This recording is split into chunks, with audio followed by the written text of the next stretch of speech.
Praise is your weapon. Alam niyo pong isang magandang nangyari kahapon sa Divine Encounter, wala pa kaming ginagawa Praise and worship pa lang. And I believe, isa sa naging susi doon because many people were shouting praise. Shout! Iba yung shout hindi kagaya ng mga ibang DE talaga. Like we felt na parang kailangan mo siyang ilabas Jesus! I am healed! I am shouting for my family! Jesus! Doon pa lang nayanig na. At may mga deliverance na nangyari during praise and worship pa lang. That's how powerful. Akala mo, meron ako dito sinabihan, akala mo wala-wala lang yung boses mo. Pero alam mo bang, once you begin to sing to the Lord, weapon mo yan. Kahit wala ka sa tono, weapon mo yan. Shout your praise no matter what. Praise no matter what. Sabi nga sa favorite song nyo, naintindihan nyo ba yung lyrics nun? I praise in the valley.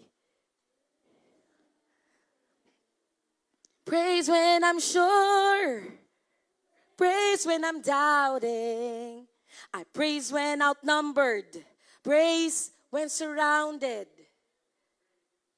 Praise is the waters. My enemies drowned. And yun, nilunod ni Lord dun sa Red Sea yung mga kalaban. As long as I'm breathing, I have a reason to.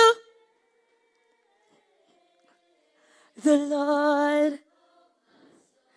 Diba? I praise when I feel it. And I praise. Ano sabi? Nararamdaman mo daw, hindi. I will.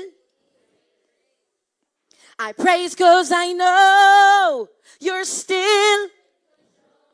Sabi mo yan. I praise because I know God is in. Kaya hindi ako mag-worry, magpe-praise ako. Whether good or bad, praise. No matter what, praise. Hallelujah!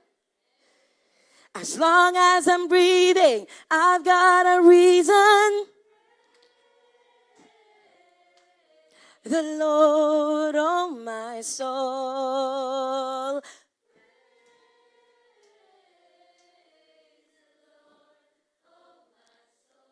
Ang ganda po ng boses nyo.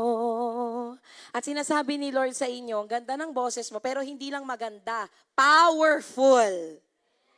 Kahit hindi mo lumaban, wala kang pera, wala kang solusyon, wala kang gantong pang-solve sa problem mo, praise is your way.